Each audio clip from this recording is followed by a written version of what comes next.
welcome to a very special plenary event. Welcome to a very special plenary event with Dr. Vandana Shiva and Linda Tucker. It is so wonderful to have you back with us, Dr. Vandana Shiva. And Linda, welcome back to World Unity Week. Linda, we have just a little trouble with your camera there. Let me do the introductions while we're waiting for that. Dr. Vandana Shiva, of course, is known to most of you as an intellectual giant and activist from India who's worked in a wide range of different fields, inspiring change globally. Her activism is rooted in promoting counter-development and supporting grassroots networks, women's rights and ecology. As the author of numerous important books and articles, Shiva has shown a lifetime interest in campaigning against genetic engineering and the negative impacts of globalisation, advocating for the crucial importance of preserving and celebrating biodiversity. Dr. Shiva's record has been that of the totally committed, very productive and effective activist, advocate, intellectual. As an activist, she has coordinated, supported and learned from grassroots networks on a wide range of issues across India. As an advocate, especially in international fora, she has proven to be one of the most articulate spokespersons of counter-development in favour of people-centred, participatory processes. As an intellectual, Dr. Vandana Shiva has produced a stream of important books and articles which have done much both to form and address the agenda of development, debate and action. It is an honour and a privilege to have you back with us, Vandana. Welcome. Thank you. Thank you, Ben.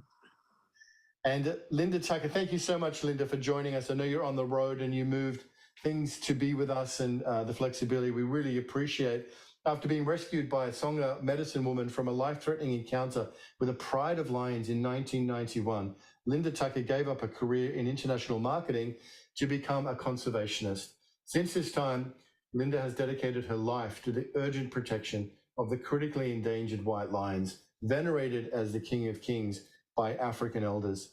Despite their rarity and cultural importance, the white lions have no protected status and may be trophy hunted in the wild and in captivity. I've had the pleasure and privilege of being with Linda at the White Lion Trust and seeing the extraordinary work that you do to preserve these magnificent animals. So it's, again, Linda, thank you so much for being back with us in World Unity Week.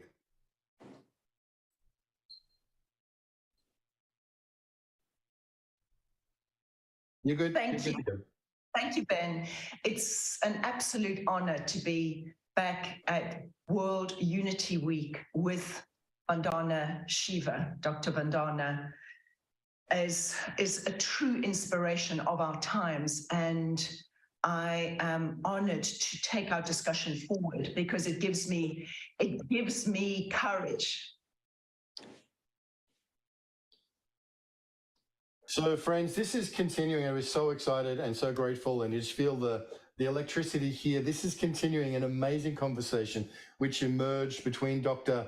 Vandana Shiva and Linda Tucker last year in World Unity Week, which we didn't even know what it was called until through the conversation it emerged, this beautiful dialogue between the lion and the seed, and the life work and the devotion of Dr. Shiva to the soil and to seeds in particular.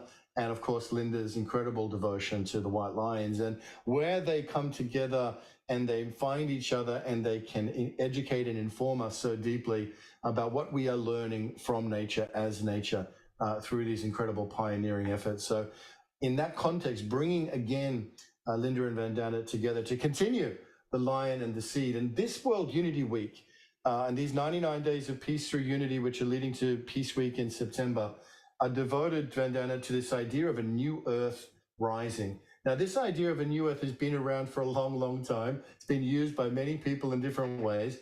But of course, it goes back, its ultimately origin is the prophet Isaiah, almost 3,000 years ago, who saw this prophecy of a new heaven and a new earth. And, you know, the essence of what we're speaking into across this week and across these 99 days is the rising of this moment that we are in globally and collectively of this new earth rising. And the work you are doing in order to heal and to educate and to inform and to uplift is an essential component of what is becoming a higher consciousness on the planet, a healing and also a planetary civilization in harmony with nature. So this is the direction we are moving in, and the rising of the feminine is another key indicator of the new earth rising, the embracing of indigenous voices, of youth voices.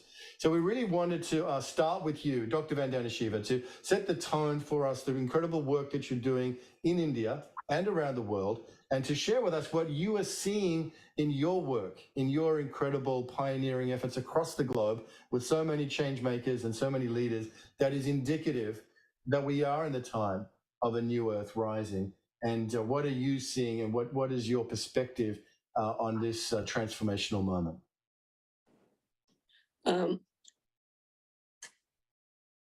As people around the world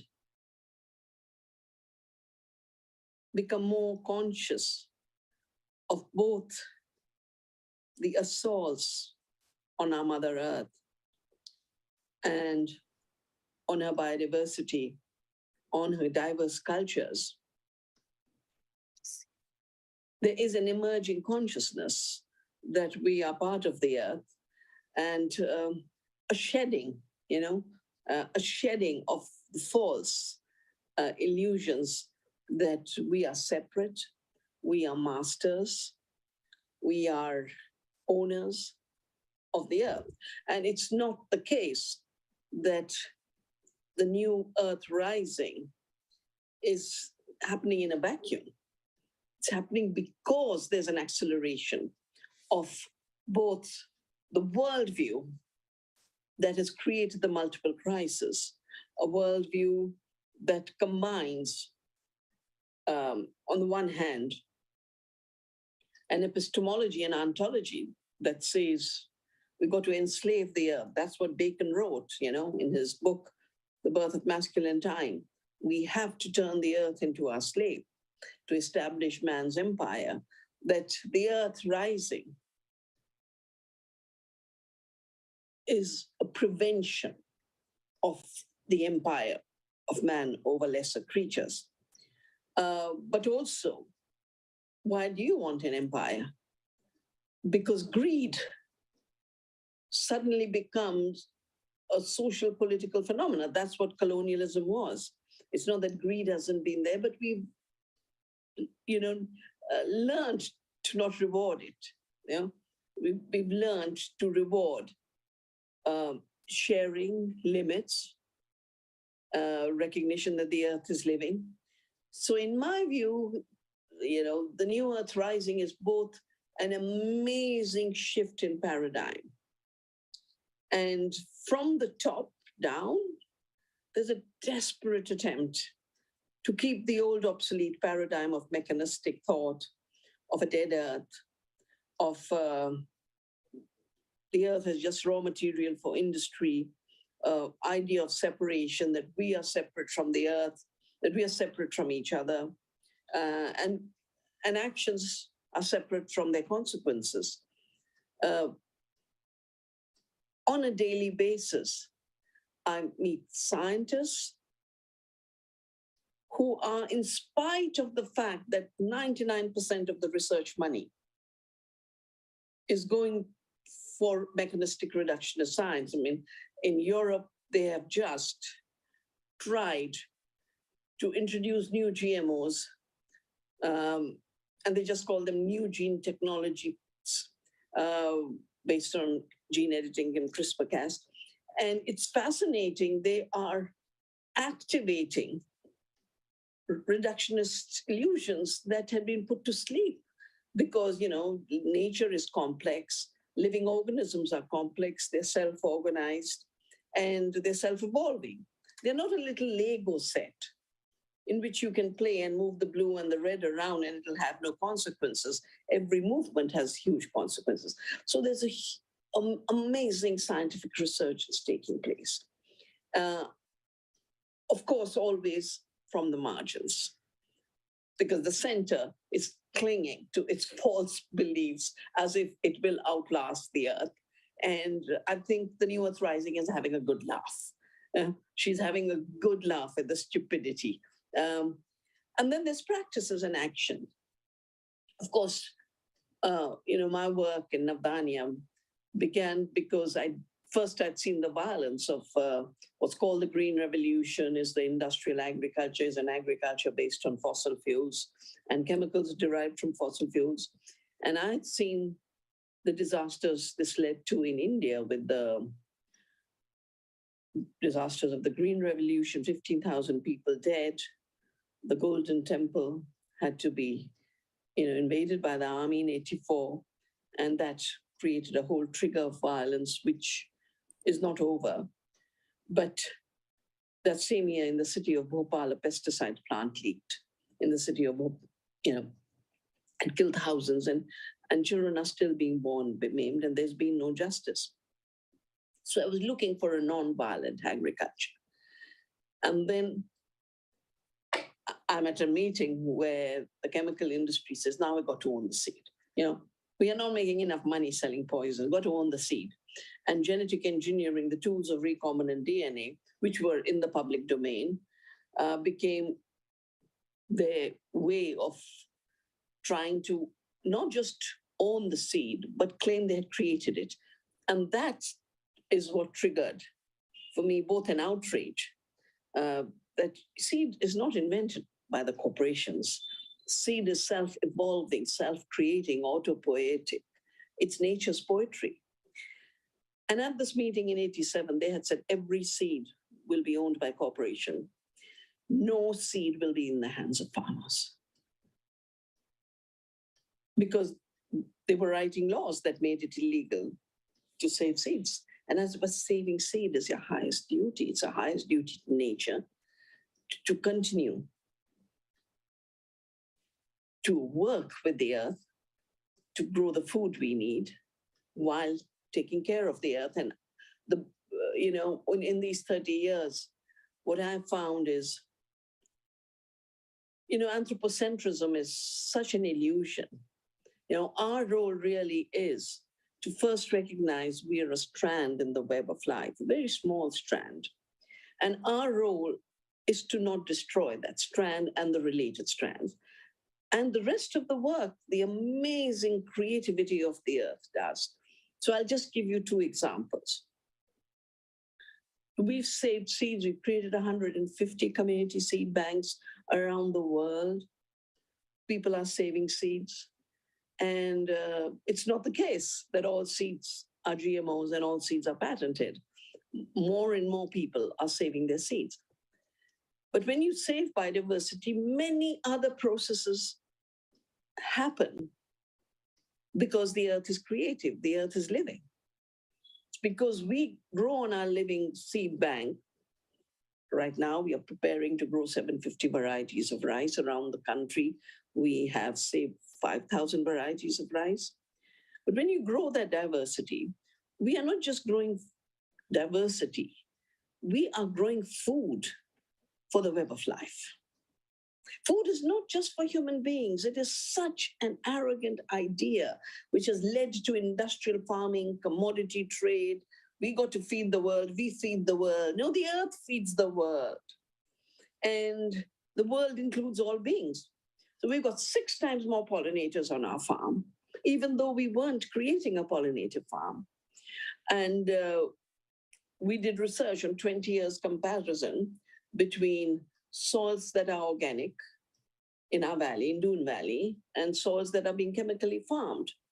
And this magical fungi, the mycorrhizal fungi, which is really the key to the living soil, because we are growing diversity without using poisons, the fungi on the organic farms has increased 36 times at 3,600%.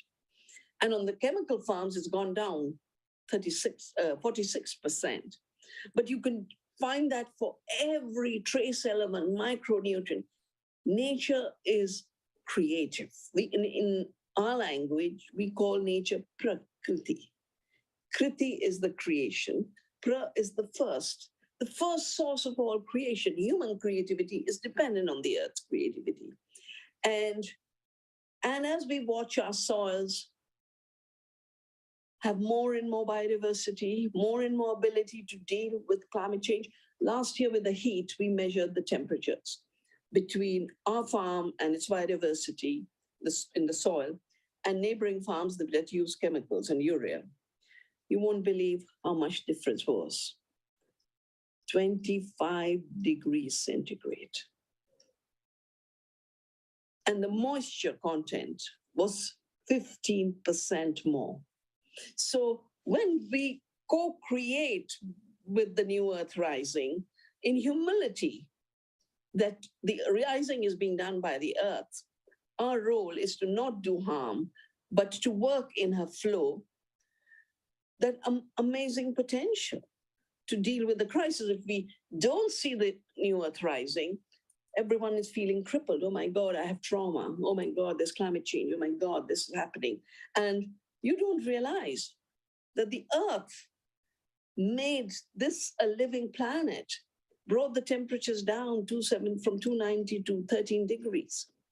And if we follow that path in everything we do, in the way we grow our food, in the way we build our housing, the new earth rising is really an invitation to humanity to shed its arrogance, to shed its greed, to shed its reductionism and mechanistic mind, and flower both our mind and our lives and our communities with all the potential that the earth is showing us. She's showing the way.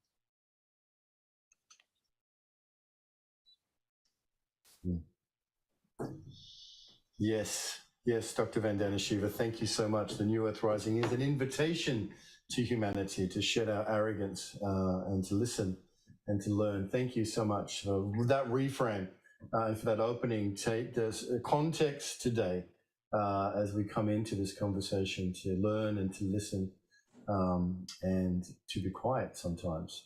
I love the idea of you spoke before. Once we had a theme for World Unity Week, which was let's do something. And Dr. Vandana Shiva came in and said, actually, let's do nothing. And we're saying, really by stopping acting sometimes is really the right move. And I think just in that spirit of stillness and wisdom, we welcome Linda as well. So welcome, Linda, again, back to World Unity Week. And just following on from Dr. Vandana Shiva's beautiful opening there, I know you have a presentation to share. So let's get into that, and let's hear from you about what you are feeling and sensing in this extraordinary, complex, beautiful, challenging moment we face at a planetary level. Well, Ben, I'd first of all like to take up your invitation to do nothing for a moment, and secondly, I'd like to really reflect on, in that silent moment that we share now, to reflect on everything that Dr. Shiva has shared with us, because I'm sure you can feel the courage that is being reignited as we listen to these principles of recognition that our earth is conscious and she's rising. Let us take that moment and distill all that has been shared with us from a living avatar who serves Mother Earth in deepest humility and carves the way for the rest of us. A moment.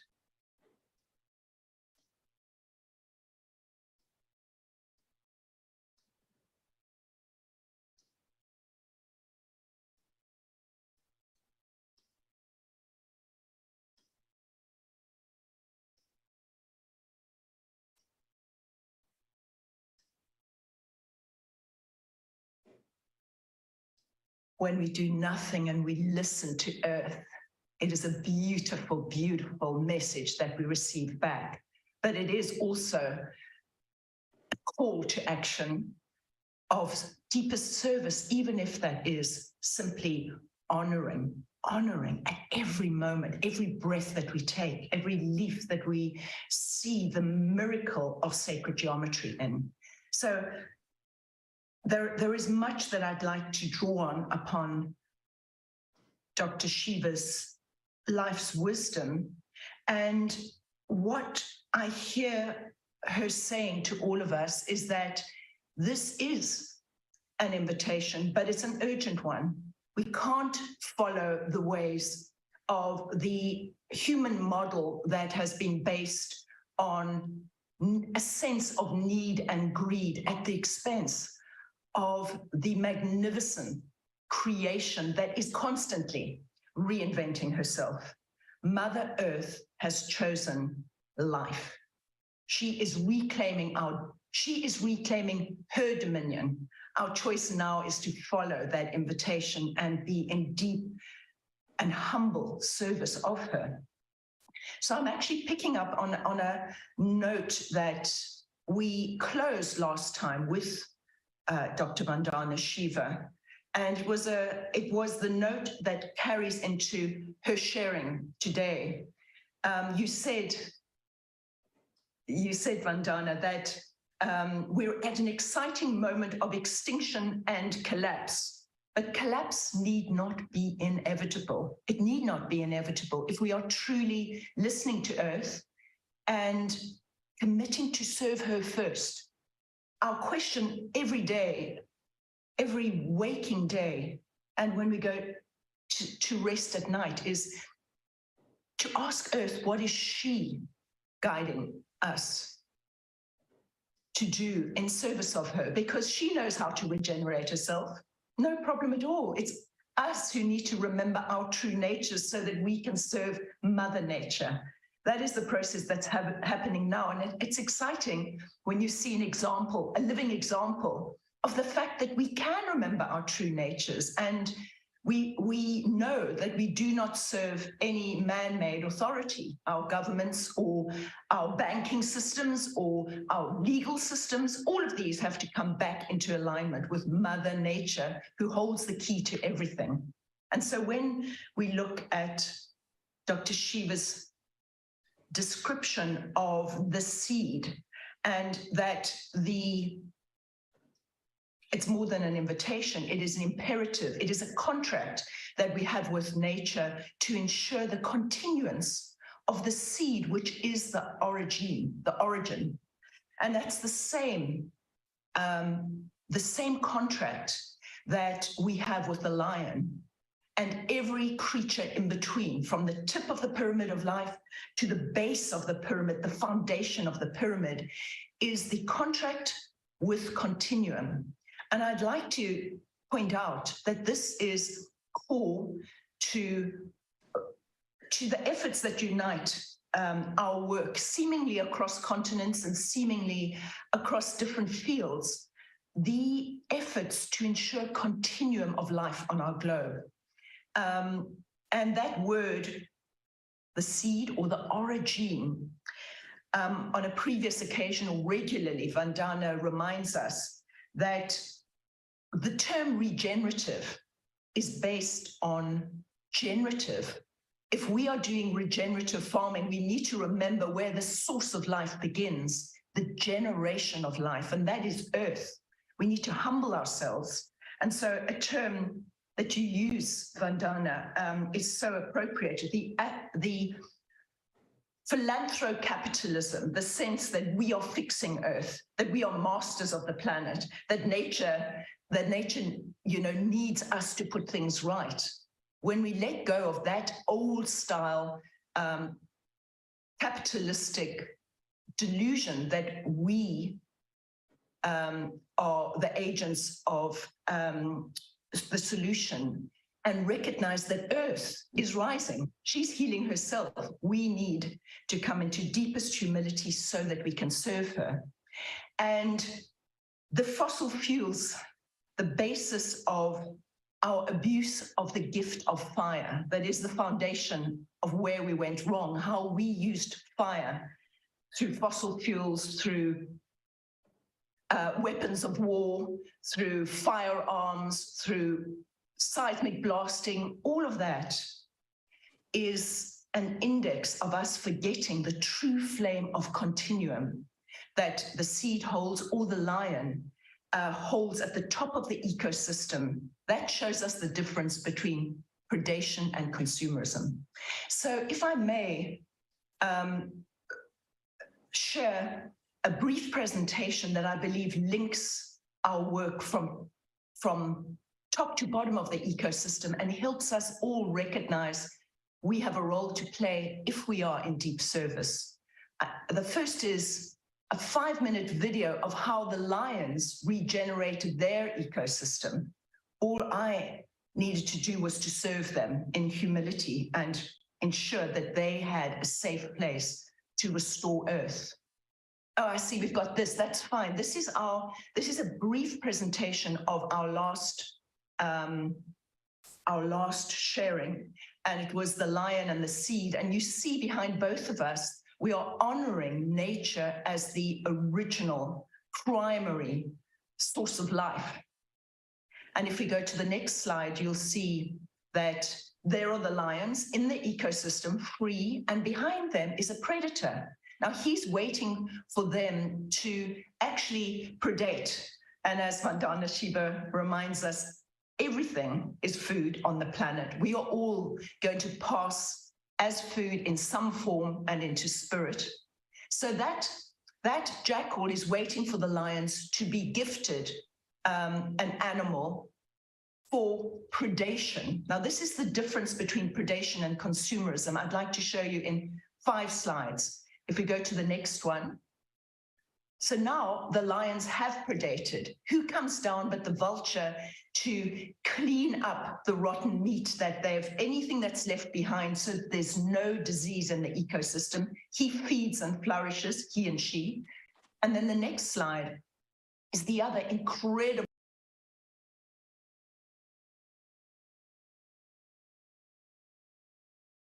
consumed by any other animal, and then taking it into his or her system and depositing on the sacred earth. Now look what happens next. Next slide. This tortoise, its entire house is dependent on the deposit, on the waste of the hyena, who has processed the calcium that the tortoise needs to create its house. So now let's look at the next slide. There is the waste. And who is that rolling the waste? But the scarab beetle, the dung beetle, or the scarab so revered by the Khoisan people or the Egyptians. Now, that little being is going to deposit that into the earth to lay its eggs so that eggs has life when they hatch. And so it is turning waste into wealth. This is wealth. This is recycling as we should understand it. There is no such waste in the ecosystem. So look what happens when this little being deposits it into the earth. There is the seed flourishing and sprouting from a healthy earth. Now that is predation. That is the difference between nature's laws and the laws that humanity arrogantly have been following as consumerism. We eat, we deposit waste, and there's no recycling at the present. But if we learn from nature, which many of us are, and Vandana Shiva's life's project is a living example that we can follow nature's law, because deep within us, we hold those codes as well and come into alignment with the rising earth. So if we quickly go through the next slides, we'll see a model. So that's what happens if the apex predator is taken out of the ecosystem. The apex predator, we now understand, is as critical as the seed.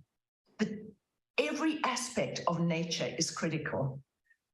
So that's what it does when it's put back in the ecosystem. If we go to the next slide, just very briefly, go quickly through this. We show a model that is creating an alternative view, one that serves Earth instead of the ego model that separates us from Earth, the eco model that asks what is of benefit to Earth first. If you follow that through, next slide, you see the next slide. Oh, quickly, just go through this quickly. This is my project in the middle of an ecosystem. Just keep going forward. That's the golden meridian on the globe, that where the lions live and where they restore a whole ecosystem. And on the buffer, what the United Nations call the buffer is where the communities live. But in this model, when you truly put Earth first, that is the thrive zone. in the way that Vandana Shiva describes, where we're working with a conscious planet in a tangible, measurable way. Nature responds because she is intelligent and she supports all those efforts that serve her. So instead of going on to this model that shows more of the details, well, one more slide here. If we just go through this, you see there are two, if you go to the next ones, you'll see there are two rivers that this ecosystem serves all the way to the Kruger National Park, which is one of the biggest biosphere protected areas on the globe. And if you keep going, you'll see two rivers highlighted. You keep going. That is the meridian line, the sacred meridian line that links the lions all the way through Africa to Egypt. But keep going and you'll see two rivers that have been restored by returning the lions to their sacred lands. That's the one, and there's the other. So this work for the apex predator must include the very foundations of life. And I'd actually love, if I can, invite Dr. Shiva to speak into this before I show the 5-minute video of the lions restoring their land. Is there guidance or sharing that comes to you, Dr. Shiva, from this model that links my work to yours? Yeah, two thoughts were passing through my mind. There's been this huge attempt to relocate cheetahs from Africa to India because they've gone extinct in India, without considering that they need ecosystems. Yeah? They can't, they're animals in zoos, that doesn't restore ecosystems.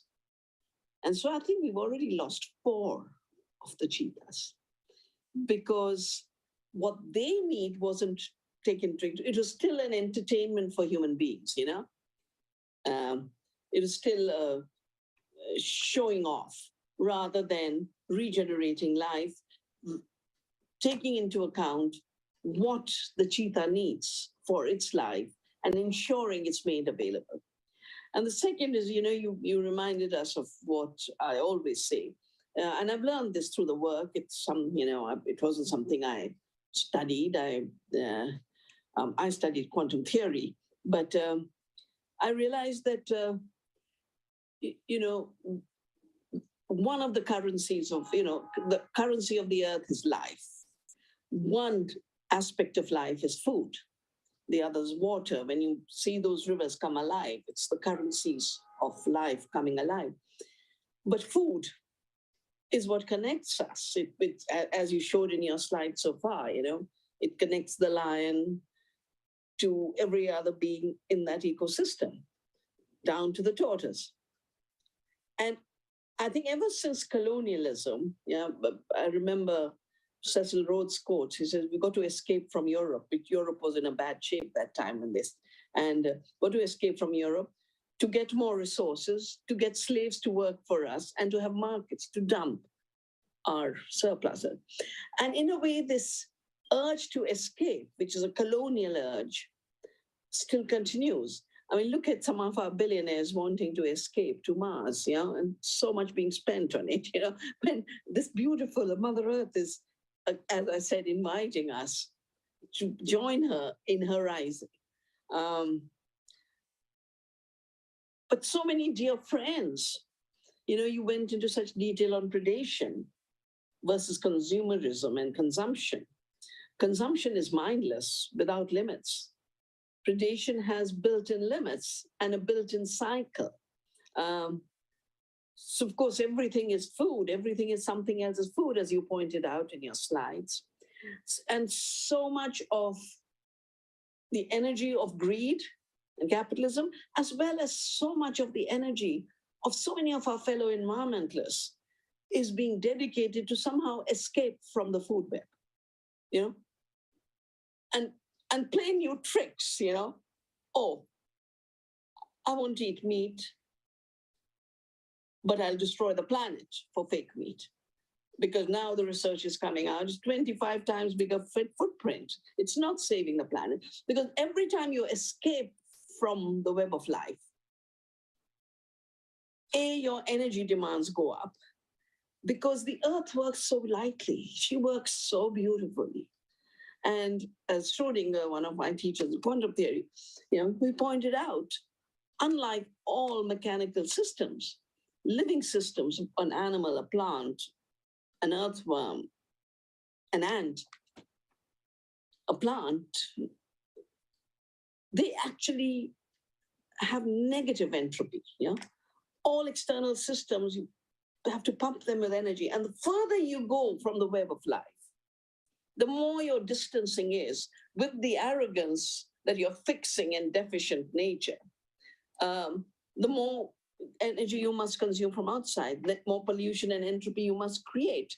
And somehow the amazing sophistication of never needing external energy, never needing external food inputs, never generating pollution. The earth has no waste.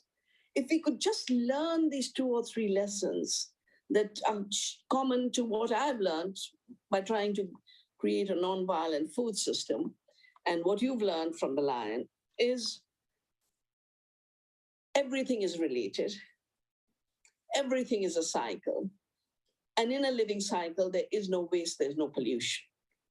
We've already addressed all the big problems that we are facing.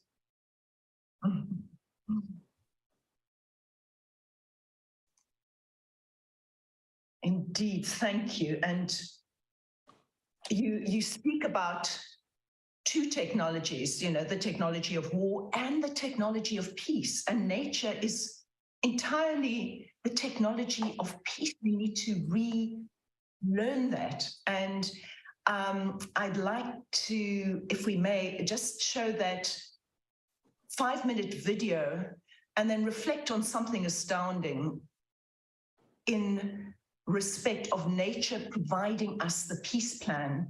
And before I do that, I'd also like to echo back your words, the words that I hear you say, which are so close to my heart. You say, nature lives lightly in both senses. There is a lightness, there's a brilliance, there is a sense of the gold and green of life in everything, the spark of the creator in life. And this rising earth, if we truly, truly listen and we truly serve her in humility, maybe indeed we're looking at what all cultures prophetically saw, the golden age, in the midst of the meltdown of the human arrogant structures that have to come down. And that's why I share your optimism, Vandana, in the midst of this catastrophic collapse of systems, because they must come down. And if we commit to the simplest of principles with Mother Earth, I know we'll be supported by her, because when we are that, we are part of her children. So I also feel optimistic. And to share that optimism, before we show this video, I'm going to reflect back a year to when we last met, Vandana, and we had really just emerged out of the COVID crisis, and we were looking at what is the way forward. Obviously, it's not business as usual. Any attempt to pretend it is fake news of the worst kind. But what I'd like to remind us of is, in that incubation period, actually it was a global initiation for humanity, we learned a lot about nature that we must not forget at any cost. The first thing we learned when we were locked up like animals and caged is that nature doesn't need us. She flourishes without us. So that put us in our place. But the point is, she flourishes. She flourishes, she knows how to recover. We also learned that she is one great organism around the globe. What happens in China affects the rest of the world. What happens if the Amazon goes, are the lungs of the earth going? So we learned that as well. She's a global being. She is one Gaia, but local, living locally with the earth that you are on is the key. However simple, it's the greatest privilege to be honoring her. And that is our way back to grace, I believe. So I'd love, on that note, to show you, coming from the lions, how they restored this planet, and the role of the predator, unlike the consumer, is to serve every one of the species under them by ensuring balance and continuum of life. So if we can show that.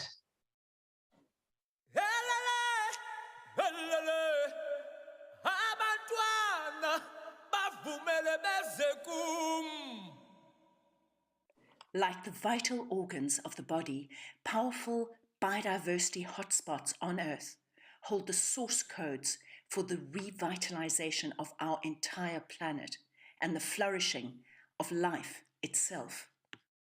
Life began in Africa, and speciation is associated with the East African Rift Valley at the epicenter of Earth's land masses, also referred to by evolutionary scientists as the birth canal of the human species.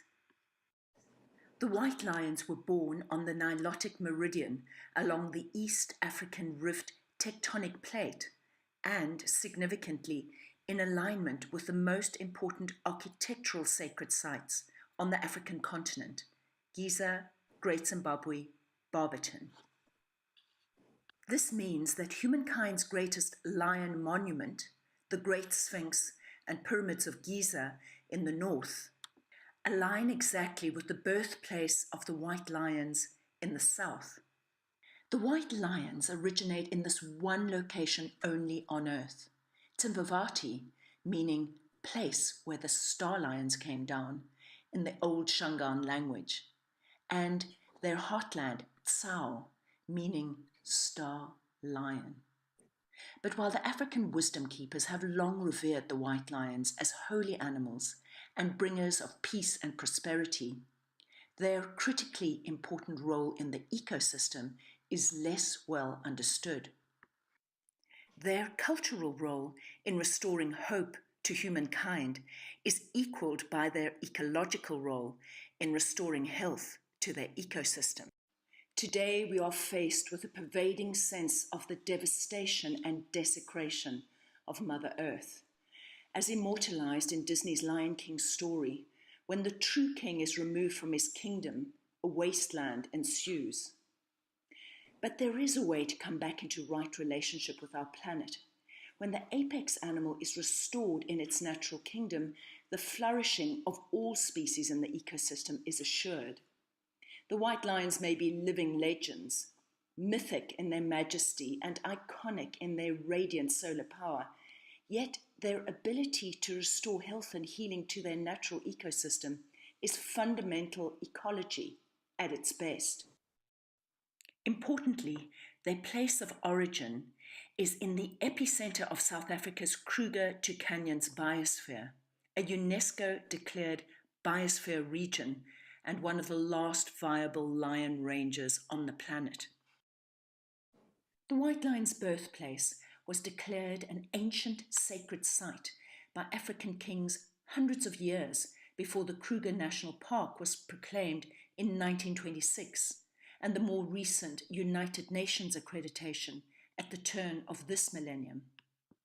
But tragically, the white lions have been forcibly removed from their endemic wilderness territories for a documented period of over 6 decades into zoos and circuses around the globe and into death camps in South Africa's notorious cuddle-to-kill industry.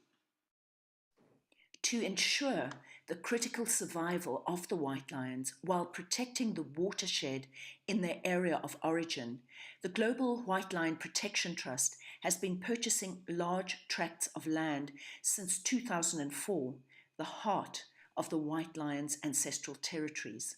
Significantly, the White Line Heartlands spans the arterial river which serves the greater region, the only perennial waters in an area of some 100,000 hectares. Once a severely denuded habitat of radical biodiversity loss, the White Line Heartlands has enjoyed dramatic regeneration under the pawprint of the apex predator. This recent Google Earth map records the contrast between Tsao, the White Line Heartlands today, and the desertification of neighbouring lands directly bordering, where legalised commercial trophy hunting of lions has been taking place for decades. Just as wolves restored waterways in Yellowstone Park, so ecologists now recognise the apex predator's role in restoring balance throughout the trophic levels of the food chain in an ecosystem. As inspirational symbols of true service-based leadership, the white lions in our protected area restore health to their ecosystem and hope to human systems. Behind me is land that was once seriously degraded in the heart of the White Line Heartlands. The Global White Line Protection Trust has been purchasing large tracts of land in the white lions' endemic homelands and returning the lions to the wild in a scientific reintroduction program, because we know when the white lions flourish, all life flourishes. Today, all conservation issues are global issues. If Brazil loses its rainforests, Earth has lost her lungs. If South Africa loses its white lions, Earth has lost her heart.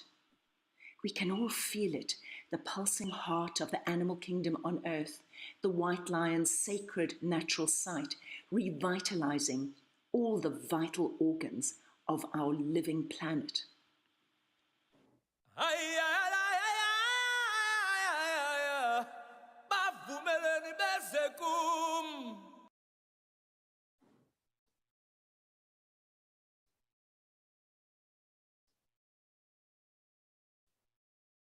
Vandana, I'd like to hand over to you, but with the question, is it that we were exploring last time, restoring right relationship with our planet does depend on us recognizing that she is divine, that she holds the codes to the original, the origin, the golden gene of life. And if we resist that understanding, we are arrogant and ignorant. I don't see that we can go forward without truly humbling ourselves in that knowledge. Absolutely, which is why, every aspect of nature and life has been held sacred in all indigenous cultures, the earth herself, Mother Earth. And, in India, you touch any species, from the monkey to the elephant, to the lion and tiger, to every plant, and that's how for so long, not only have we sustained ourselves as a civilization, but evolved into a higher civilization without destroying the earth. For me, that's so significant that humility, in fact, is the only path to sustainability. And arrogance is an indicator of non-sustainability. And the fear of the sacred, the fear of life, you talked about the technologies of peace. I look at a plant and its green leaf, and I say, here they are going crazy, trying to create these machines that'll suck the carbon dioxide, and after they've invested huge amounts, they'll probably be able to impact 0.01% of their emissions. And that machine will have mined more metal to build it. If you look at these carbon absorption machines, they are absolutely industrial systems. But take the green leaf. Look at its technology, free energy of the sun, the power of photosynthesis, takes the carbon dioxide, converts it into living molecule of food and fiber and everything that keeps life going, and the oxygen we breathe. Now, that's a sacred technology, and it's an amazing technology. But because nature does it, we have had these 400-500 years of defining nature as passive, inert, dead, and women as passive, inert, stupid, as a second sex. And that's why I talk of ecofeminism as how both women and nature were treated in the same way as objects to be controlled, owned, and both are alive. And it's the life that we live. So anyone who is afraid of life and freedom, which is what nature is afraid of our very being. And therefore, when I talked earlier about escape, I think at one level, colonialism, industrialism, capitalist patriarchy, wanting to technologically fix, they want to engineer the climate. If the problem of climate change is you've polluted the atmosphere, the solution they're offering is engineer more pollution, put aerosols into the sky, and we'll cool the planet. And, some of these brilliant people are Nobel laureates, and I've debated them, and I've said, and when you block the sun, they're called sun-dimming technologies, blocking the sun technology. I said, what's going to happen to photosynthesis? What's going to happen to life on Earth? And their answer is, oh, that's not our project. But how can anyone say life is not your concern? So you're so right. It is arrogance that engenders ignorance. And humility, which allows us to play with the earth, play with her. In India, she's called Lalita, the one who plays. And there's a beautiful poem, so much of Indian literature is poetry. The Vedas are all poetry. And there's an ancient Indian, the 1,000 names of Lalita. Lalita Sahasranam, 1,000 names. She plays in 1,000 ways. Yeah. And we've just done this year at Women's Day, we have a movement we created to deal with the monoculture mechanistic mind, the GMOs, the poisons, the extinction technologies. And the movement is called Diverse Women for Diversity, celebrating our diversity and the diversity of the earth and working together. And for those of you who want to, because Ben mentioned about the rise, we actually have a report of Women Rising, Earth Rising, of the work that Navdanya does with women. And this year we did a manifesto on making peace with the earth. So for those who want to share it and see it, please go to the website of Navdanya International. Navdanya is spelled Navdanya. It means 9 seeds. And this was taught to me by an indigenous person, but it also means the new gift. And in a way, the Earth Rising is giving us a new gift, but our gift is to work in service, work in alignment. So do look at this Making Peace with the Earth, and it's addressing so many of the issues with it, the paradigm shift, moving away from this constant warlike contest with the earth and between humans, because anything that creates conflict with the earth will create conflict between humans. And I would also like to mention, for those who want, this return to the earth as our being, as our consciousness, we do a whole month course of really watching the earth rising and and learning all the practices that are available alternatives to the warlike technologies. It's from 1st of September to the 30th of September. It's called Return to the Earth. We learn about living seed and living soil and living food and creating living nonviolent economies. So for this, you can go to the navdanya.org website or write to earthuniversity@navdanya.net. And I think learning from each other, from Linda, for the White Tiger, from Navdanya, of the seed, but because everything is a web, you begin with any part of it, you reach the whole web. And that's the beauty. We don't, in the Earth's play, you don't have to work in a silo. The Earth invites us to play through the web, but always, always with care, with reverence, with generosity and gratitude. So beautiful. Go ahead, Linda. Go ahead. I would say, Ben, that is the absolute key as you described it. And with that humble playfulness, because nature's got a sense of humor and is inviting us in to restore this madness that we created.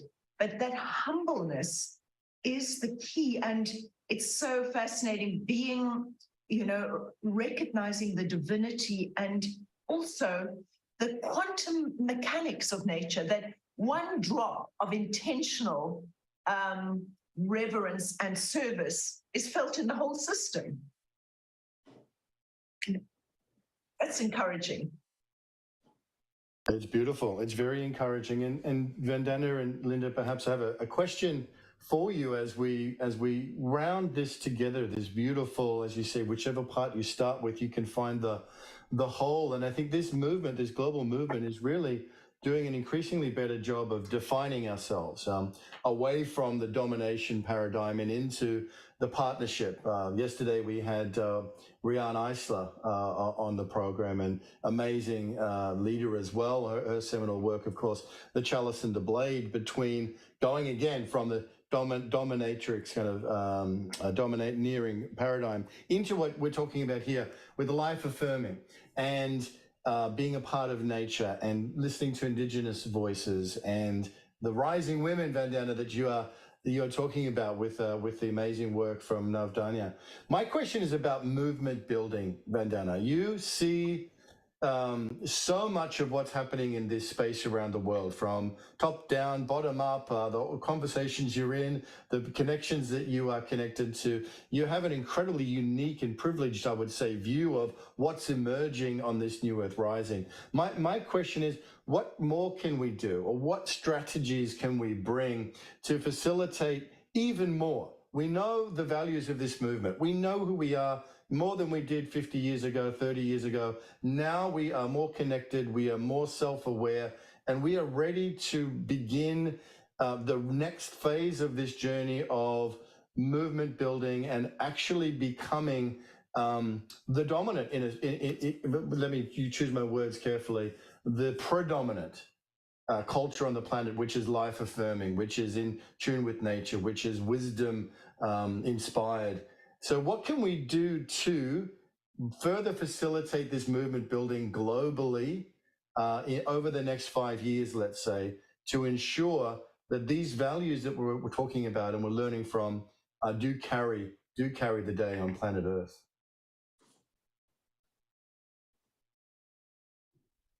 Well, I can only share with you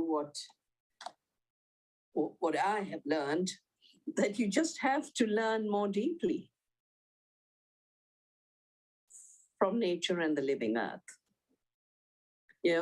When I started this journey, first it was about protecting forests, and I worked with the Chipko movement, and then it came to agriculture and the seed. And at that point, the main thing was protection. That's why the beautiful action of hugging the trees. I think increasingly, even for movement building within the human community, we have to start learning to be more earth-like, more nature-like. Linda talked about the predator versus the consumer. The consumer doesn't know when to stop, because that's what consumption means, You keep on and on and on and on. The lion knows when to stop. And limits are built into living as nature. I think the second thing we definitely need to do is, of course, we've talked about this earlier, shifting up from our position of arrogance on the one side, that, we'll fix it, to service. It's a word both Linda and I have used. And I think to be in service means, first and foremost, you're very, very alive to what's going on in nature, in society, and where your little bit can play a role. And to me, the big contribution, I talked about the mycorrhizal fungi. I see these sort of grand patriarchs making these bigger and bigger machines, fooling themselves. And here's the green leaf, and here's the little mycorrhizal fungi, invisible to the human eye. And you serve the earth. We have to stop doing the harm to the earth and serve the earth. And that the rest, all of these amazing beings in the soil take care of. And just now, a recent publication has been published that just mycorrhizal fungi through the plant, bringing the exudates, feeding the fungi, can absorb more than 13 billion tons of carbon dioxide from terrestrial plants. And if we start to function more like the mycorrhizal fungi,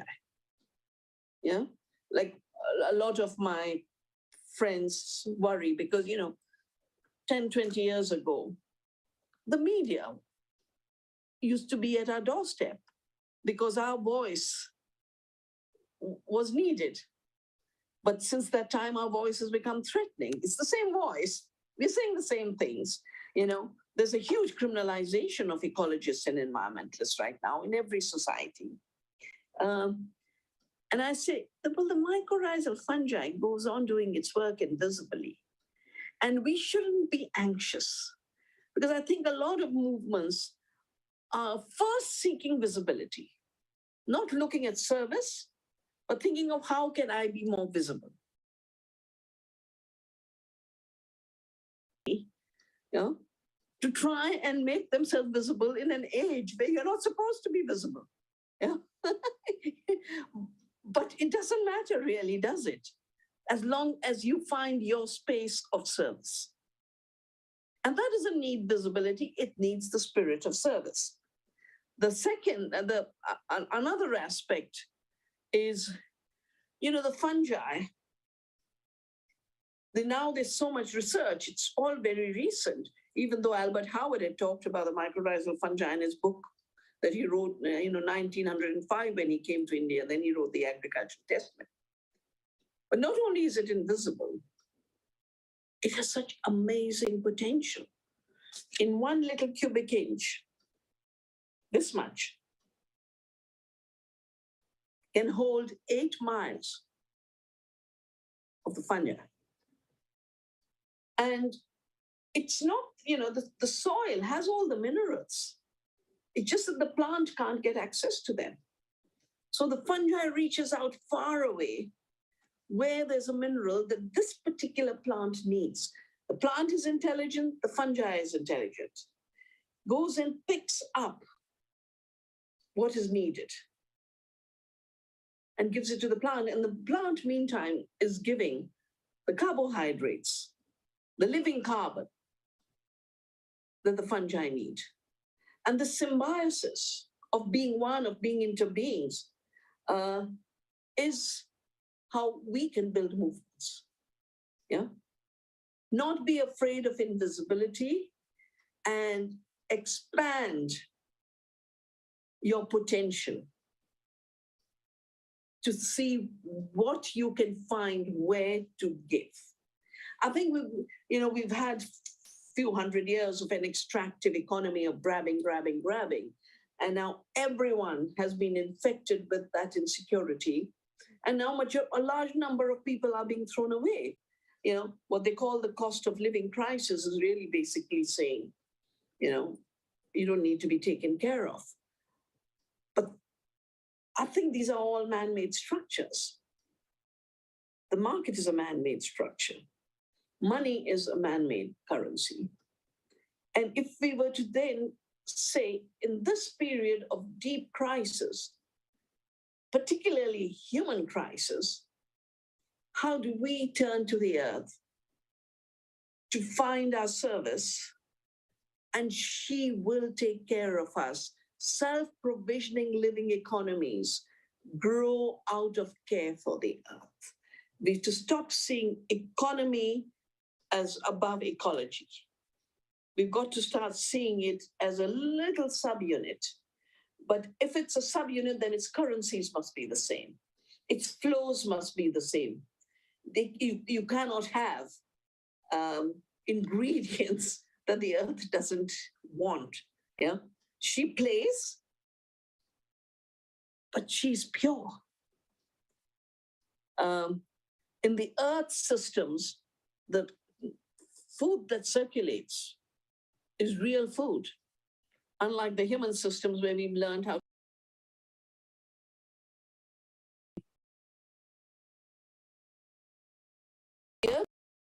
the purest of energy, a very quantum way, which is connected all the time to everything else. And here we've managed to live with junk. Fossil fuels are junk energy. They don't belong to nature's creation. I mean, she put them down, she fossilized them and said, let them sleep. Down below, 600 million years she took to say, let them be underground. So I think if we were to turn to nature, and every time we have a dilemma in movement building, just ask ourselves, and how does the earth do it? And I think the answers come. A brilliant, beautiful answer. Thank you, Dr. Vandana Shiva, for that deep wisdom. And Linda, I'd like to give you an opportunity to respond to anything that's been shared. I think you still have some slides to go through. If you'd like to continue, then please do. But anything you to bring in at this point. I'd like to ask Linda, how are the white lions? What's the state of the pride? How's the health of the white lion? Vadi as well. I'd love to get an update. Okay, well then let's quickly go back to that slideshow and pick up where we were, because at one level, they are fantastic. In our project, they're protected and they're doing their work. So what you saw there was, we can go to the next slide. What you saw is that the lions, if they're given the opportunity, they restore the entire ecosystem. And so whether you start with the seed or you start with the apex, everything is interrelated. And so the good news, there's good news. We ended last time on the fact that we managed to secure the land under the, under the auspices, I think that's not the word, but there was a plan for the development in the middle of the ecosystem. You see that that skull and crossbones, a typical old style monoculture, poisonous farming development right on the river that feeds the entire ecosystem. We were successful in stopping that and ensuring that the water stays in the river. If we just keep moving forward, just keep the slides going, I'll stop next. But essentially, to answer your question, how are the lions doing? there's a huge crisis around South Africa's lions, who are the worst index of consumerism, being bred to be killed in an industry that turns lions into commodities. And when that happens, you know that you have reached the end of your relationship with nature, when the king of animals is treated as a commodity. Can we keep the slides going? But the fact that they have been returned to the place on Earth where they occurred naturally is very significant. When nature is protected, what I'm showing you here in the slide is the human footprint next to the ecosystem. And it looks disastrous because all the Earth has been cleared at the source waters of the sacred river of Timbabati. You see how the land's been cleared. However, the model, and I think this speaks into Dr. Shiva's model, the model is that the ecosystem can move out into the neighboring communities where food sovereignty is calling as an invitation in every backyard. And that is a reminder to community that the solutions are at hand.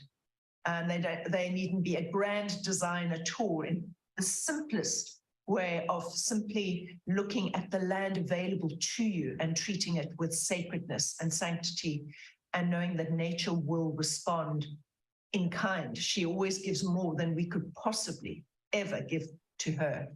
So if you keep going, that is a project that we have been assisting with in a very humble listening way, of the kind that Vandana reminds us of, is that there's a restoration of indigenous medicinal and nutritional plants in everyone's backyard, just beginning on a small scale. And that can be the model of the future, and food sovereignty that grows from earth.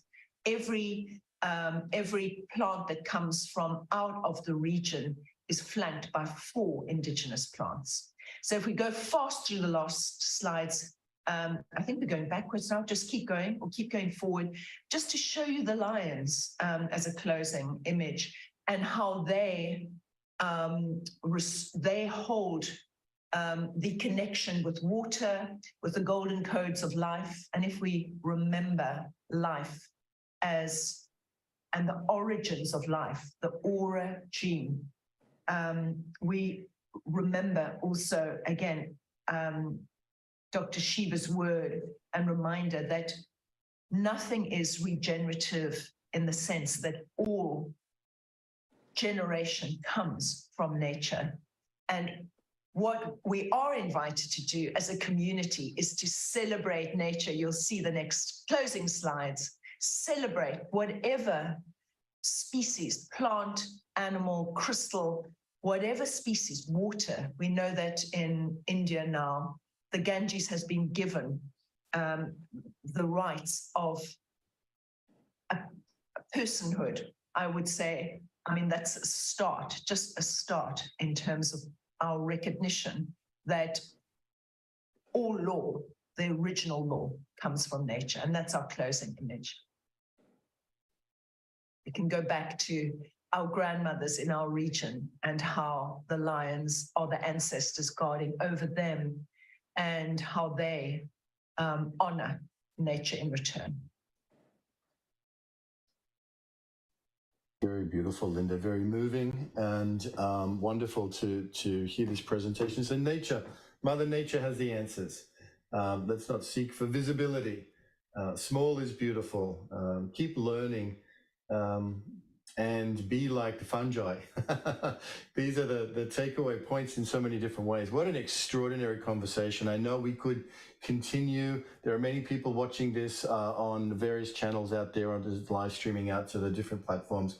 But it feels to me, Lion in the Seed Part 2, it feels to me there's got to be a Part 3 sometime, Vandana and Linda. Maybe in Peace Week in September this year, we could reconvene. But you have blessed us so richly and so greatly with your sharing, with your wisdom. This is something I will encourage us to go back and watch this again and again, and to draw out the wisdom that is in, because there's so many layers and so many levels, and it's in the relationship between these two extraordinary leaders of our time and your individual devotions coming together in this grand whole.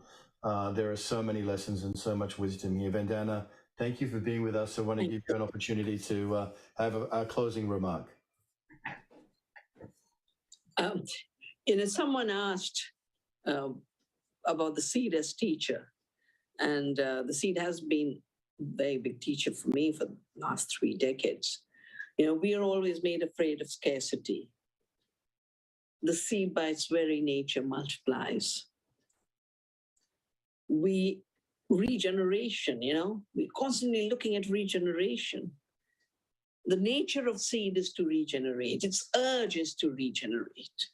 And that's why the contest of how not to let the seed regenerate is also a lesson for human communities to understand what are the new constraints being created that block our freedom.